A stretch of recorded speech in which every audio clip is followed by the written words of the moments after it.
I had counted 21 winters by the night I walked into the room with the wolf in it, and I had counted them slowly enough to know the difference between brave and stupid.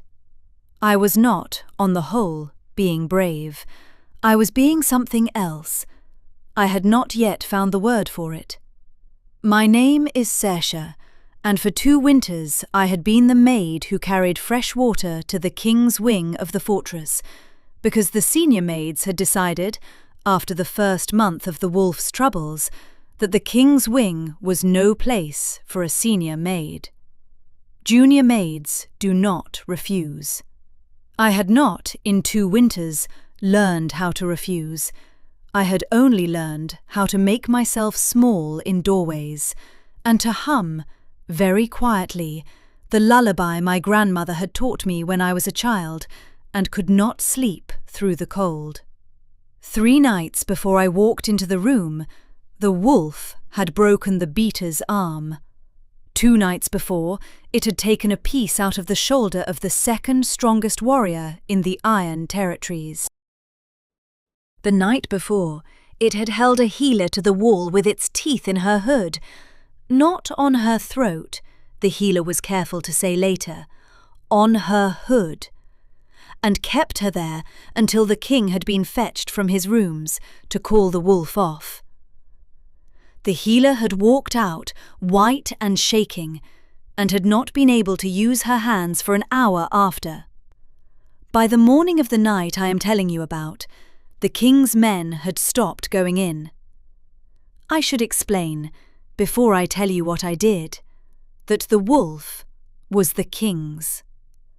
I do not mean that in the way one might say a horse is its master's. I mean that in the Iron Territories, an alpha and his wolf are the same animal in 2 bodies, and what one of them feels, the other carries. The wolf had not eaten in 5 days. The king had not slept in 7. I had carried up his trays. I knew what came back down. I knew, the way one knows the weather without going outside, that the wolf was not raging because it was angry. The wolf was raging because it was alone. I knew this because I had been a child in a cottage in the woods when my mother died, and for a week afterward I had bitten the hands of anyone who tried to touch me, and my grandmother had sat in the corner with a bowl of milk on the floor between us, and had not tried to touch me at all. She had hummed instead. That had been the first time I had heard the lullaby. That had been the first time I had stopped biting.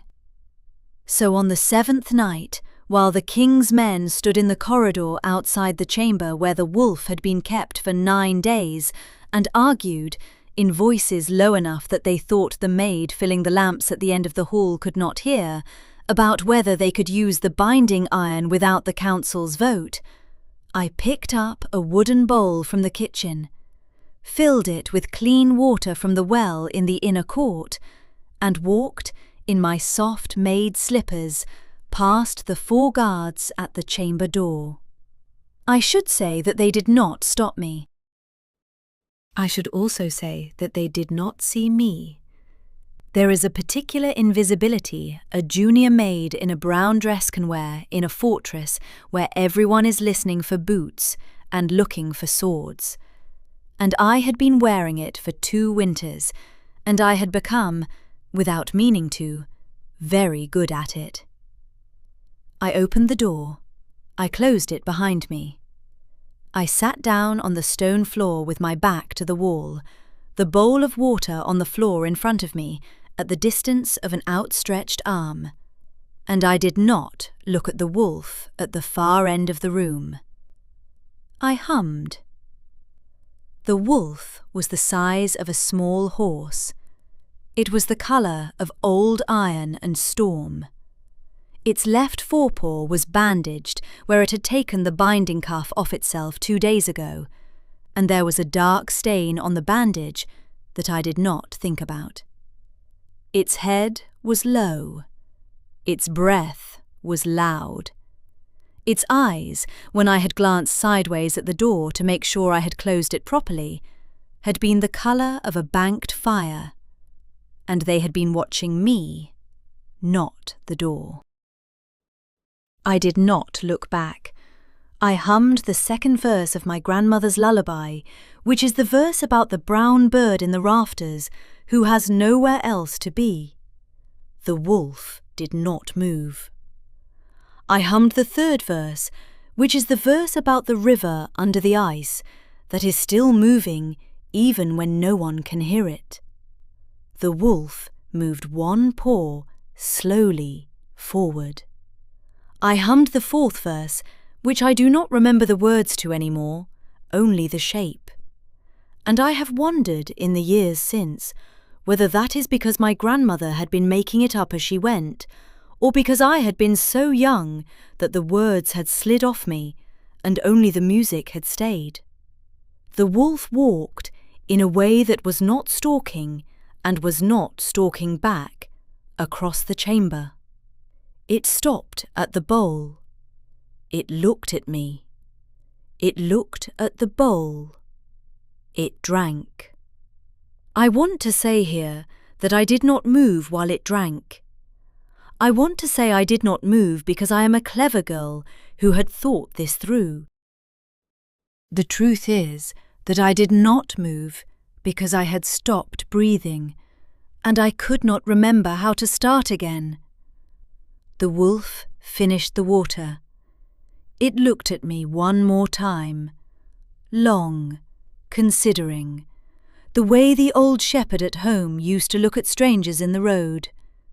And it lay down. It lay down 2 feet from my knee, with its great iron head on its uninjured paw, and it closed its eyes. I hummed until my throat was dry. I hummed until the candles in the wall sconces had burned down a finger. I hummed until I heard, from the shadow in the corner near the second door, the door that goes into the king's private rooms, the door I had not, in 2 winters, been allowed to look at, a sound that was not the wolf breathing. It was a man breathing. Badly. If you have followed me this far, stay with me. The king is about to come out of the shadow, and I am about to make the second bravest, second stupidest choice of my life, which was not to pretend I had not heard him. If her voice is one you would like to keep walking with, leave a small mark on this page for the next listener, and stay close. The wolf has been the easy part of this story. The man is harder. He stepped out of the shadow slowly, the way a man steps when he is not sure his legs are working anymore. I had seen the king before, of course. Every maid in the fortress had seen the king.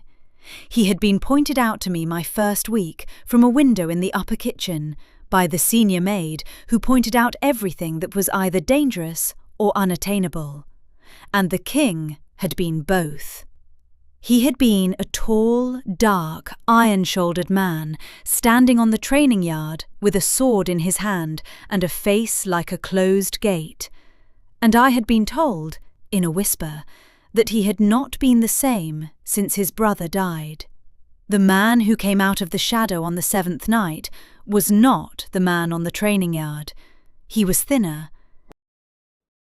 His shirt was open at the collar, and there was a slow bruise on his collarbone that I thought might have been from the wolf, and there was no crown on him, and his hair was unbraided and falling forward, and he was looking at his wolf the way a man looks at his own heart laid out on a table. He looked at his wolf. He looked at the bowl. He looked at me. He said, "Who are you?" His voice was wrecked, not loud, wrecked, as though he had spent the 7 nights he had not slept saying things he had not meant to say out loud, and had run himself down to the bare bottom of it. I said, "Serche, sire, from the well-court, I bring up the water." He did not answer for a long moment. He came forward, slowly, 2 more steps, and lowered himself, with the particular careful gentleness of a man who knows he is about to fold and is choosing his angle, to the floor. He sat on the cold stone, 4 feet from his wolf. He did not, I noticed, sit close enough to touch it. He did not, I noticed, seem to think he was allowed. He said, "How did you get past my guards?" I said, "I am very small, sire." He laughed. It was a terrible sound. It was the laugh of a man who has not laughed in 8 winters and has forgotten that it is supposed to feel better afterward. He said, "What were you humming?" I said, and here is where, looking back, I had the first thought that I was not going to come out of this room the same maid I had walked into it.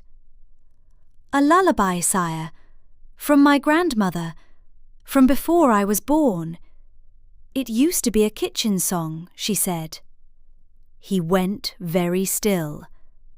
I will record, because it matters, that the King of the Iron Territories went still in a way I had only ever seen one creature in my life go still, and I was looking at the other one between us on the floor.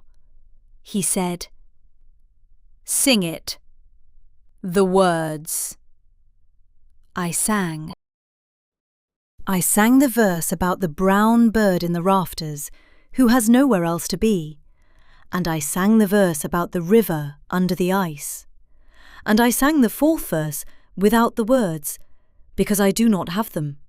When I finished, the King of the Iron Territories was sitting on the floor of his wolf's chamber, with his head in his hands, and his shoulders moving in a way that I knew, from the cottage and the bowl of milk, was a man crying, without making any sound. The wolf got up. I held my breath, again, because I had not yet learned that I could breathe in this room. The wolf walked past me. I felt the air it displaced, warm, smelling of iron and pine. And it walked to the king. It sat down beside him.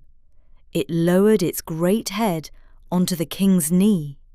The king kept his hands over his face for a long time. When he took them down, he said, without looking at me, "That lullaby. My brother used to sing it to him when he was a pup. My brother was the only person this wolf has ever let touch him since. My brother is dead. The song died with him. I had not heard it in 8 years. I said, very quietly, because I did not know what else to do with what I had just done, "I am sorry, sire." He looked up. His face was wet. He did not bother to hide it. He said, "Do not be sorry. Tell me your grandmother's name." I told him. He said, "She was a kitchen keeper here. She left 30 years ago because she would not stop singing in the corridors. My mother said it was bad for the order of the house." I said, "Yes, sire, that sounds like her." He laughed again, and this time the laugh was different. It was still wrecked, but there was something in it that was no longer only wrecked. The wolf on his knee breathed out slowly, the way a creature breathes when it has finally remembered that it is allowed to. I sat on the floor of the wolf's chamber with a king and a wolf, and I did not say anything else, because the words I had brought with me were finished. He let me leave when the candles burned down a second finger. He did not get up. He looked at me as I rose, and he said, "Come back tomorrow." I said, "Yes, sire." He said, "Saoirse." I had not realized he had remembered the name. I said, "Yes, sire." He said, "Bring the bowl." I went back the next night. I went back the night after. By the fourth night, the wolf was eating. By the sixth, the king's men had begun, very cautiously, to come into the corridor again. By the eighth, I had been told by the senior maid in the lower kitchen that I was no longer carrying water to the king's wing, and that I was, by His Majesty's order, to report instead to Lady Honora, the steward's wife, who would be teaching me a great many things I had not previously been thought worth teaching. Lady Honora taught me to read the menus. She taught me to read the names of the visiting nobles aloud, without stumbling. She taught me which fork was for which fish, which I thought, at the time, was a great quantity of forks for a small quantity of fish. She did not teach me what the king was doing. What the king was doing, it turned out, was sitting on the floor with his wolf every night, and waiting for me, and not pretending he was waiting for anything else. He did not, in those 8 nights, reach for me. He did not, in those 8 nights, ask for anything. He asked me questions. He asked what my grandmother had cooked. He asked whether I had brothers. He asked whether I had been afraid of him the first night, and I had said yes, and he had said, "Good, that was the only sensible thing about the whole business," and the wolf at his knee had huffed in a way that I had begun, with some reluctance, to think was laughter. He asked me on the 8th night what I would have done if the wolf had not stilled. I said, "I would have kept humming, sire, until it did, or until it did not." He looked at me for a long time. He said, "You are a very strange young woman." I said, "Yes, sire, I have been told." The wolf put its head on my foot. It had been doing that for 3 nights. I had stopped pretending to be surprised by it. He said, "Saoirse?" I said, "Yes, Eric." He had told me his name on the 3rd night, after the 3rd bowl of water. He had said, "You cannot keep calling me sire in a room where my wolf is asleep on your shoe." I had said yes, sire, and he had laughed for the 2nd time in 8 winters, and the wolf had thumped its tail once. On the 9th night, the trouble started.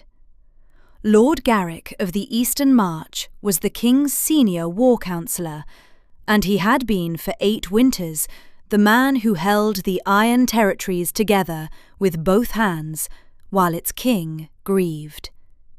He had been good at it.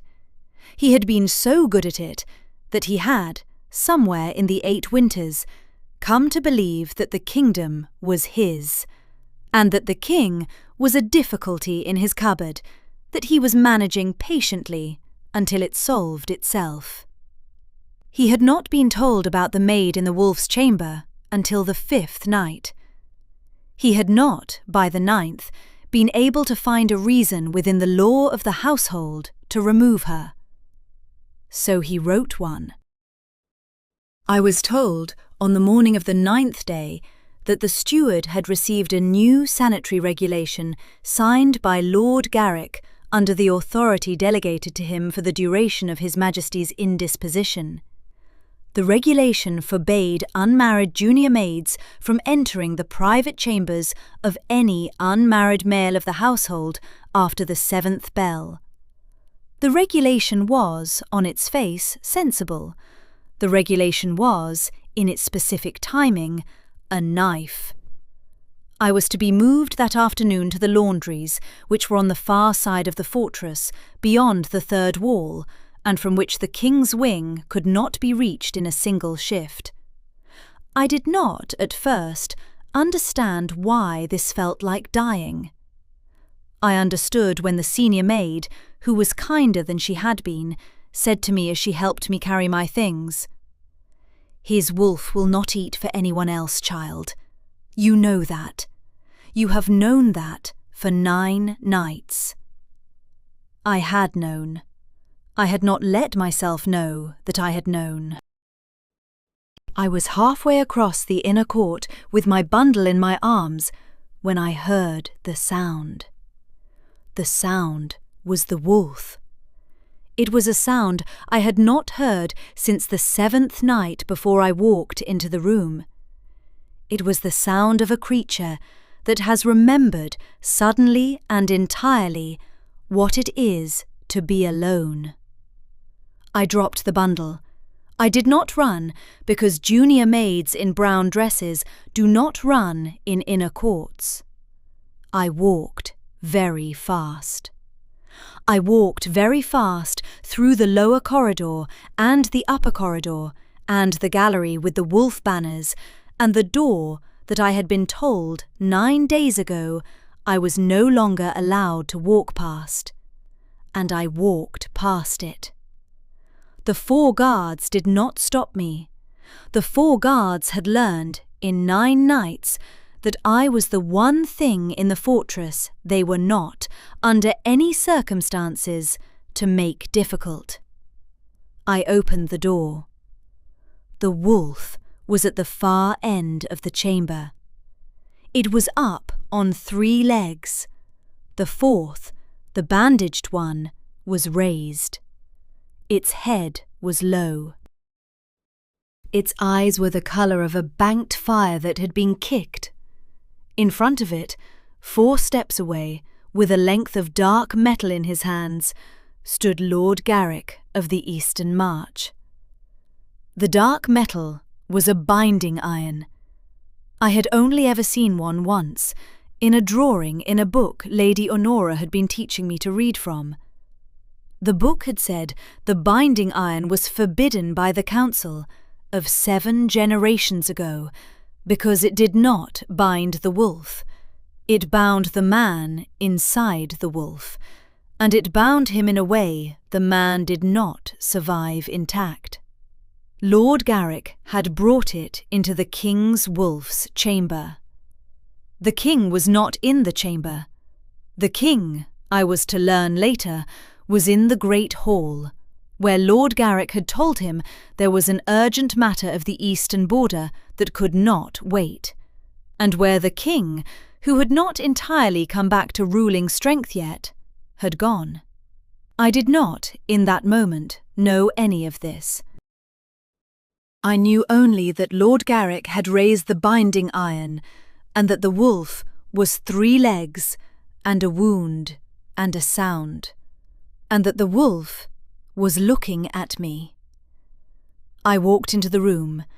I walked between Lord Garrick and the wolf. I did not look at Lord Garrick. I looked at the wolf. I sat down on the floor. I hummed the verse about the brown bird in the rafters, who has nowhere else to be. Lord Garrick said, in a voice that I had never heard him use, because junior maids do not hear lords speak that way, "Move, girl." I did not move. I kept humming. He said, "I will use this on you if I have to." I had been told by Lady Honora in our second lesson that the binding iron used on a human stripped the breath from the lungs and the will from the bones, and that it was a slow and very ugly death. I had not, at 21 winters, decided how I wished to die. I decided, on the floor of the wolf's chamber on the 9th night, that I would prefer it to be while humming. I hummed the verse about the river under the ice. The wolf moved. The wolf moved past me on 3 legs, faster than a creature on 3 legs should have been able to move, and it took the binding iron out of Lord Garrick's hand and across the room with a single closing of its teeth on the metal, which it spat at the far wall with a sound like a bell. It did not, I noted, close its teeth on the Lord. It looked at the Lord. The Lord did not, in retrospect, deserve the considerateness. The door to the king's private chamber opened. The king came in. He had been running. He was barefoot, because he had taken the time only to come, and his sword was in his hand, and his face was the face I had seen on the training yard from the upper kitchen window 2 winters ago, except that it was not closed. It was wide open. He looked at me on the floor. He looked at the wolf with the binding iron in pieces by the wall. He looked at Lord Garrick. He said, very quietly, "Saoirse, are you hurt?" I said, "No, Eric." He did not look away from Lord Garrick. He said, "Garrick, the binding iron is forbidden. You have brought it into my house. You raised it on the woman who is the reason my wolf is alive. You raised it on my wolf." He took 1 step forward. The wolf behind me took 1 step forward beside him. He said, "You will leave this fortress before the 2nd bell. You will leave the Council of the Iron Territories by my voice and by my hand. Your eastern holdings revert to the Crown. If I see you in my hall again, I will not stop my wolf." Asmund. The beta, whose arm had healed in 9 days, badly, stepped into the doorway. He had been, I realised, behind the king the whole time. He had been faster than the king, because his feet had been already in his boots. The king said, "Take him." Asmund took him. The chamber emptied. I was, for a moment, alone again with the king and the wolf.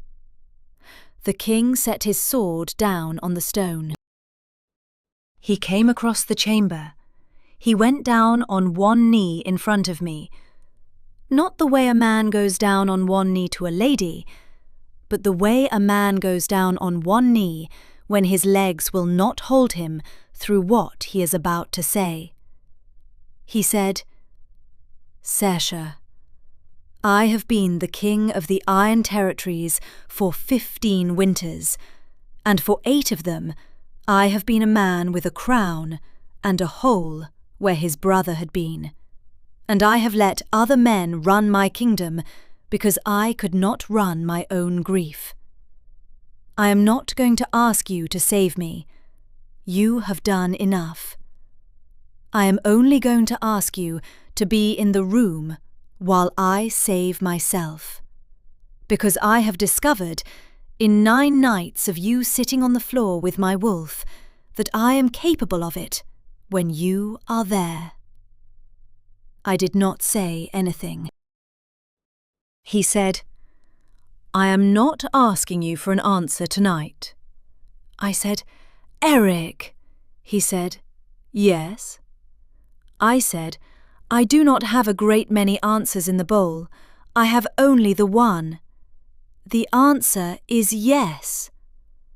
The wolf beside him set its great iron head on the king's shoulder and breathed out slowly, the way a creature breathes when it has finally remembered what it is for.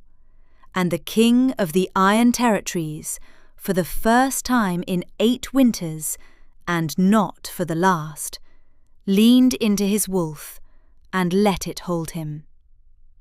He kissed me, later, in the corridor outside the chamber. after he had risen and helped me up and walked me to the door because his legs were working again now and his wolf was at his side. I will not describe it. I will say only that I had been kissed once before, by a stable boy when I was 16, and I had not understood at the time why anyone wrote poems about it. I understood, in the corridor outside the wolf's chamber, why people wrote poems. I also understood why most of the poems were bad. The good ones are the ones that do not try. What I will tell you is what the kiss meant, which is the part the poems get right when they get it right at all. It meant that I had walked into a room 9 nights ago to hum to a wolf, and I had walked out of it, eventually, mated to a king. It meant that the hole in his chest had a name in it now, and the name was not his brother's. It was mine. I do not say that lightly. I say it because he said it, in the corridor, with his forehead resting on mine, and his wolf at his side, and I had to write it down somewhere, or I would not have believed in the years afterward that he had said it. 6 months later, by the law of the Iron Territories, I was Luna. There was a ceremony. There were a great many forks. Lady Honora cried during the procession, which she would deny later for the rest of her life. The wolf walked beside me down the long hall, on 4 legs now, the bandage gone, the wound a pale ridge under the new fur.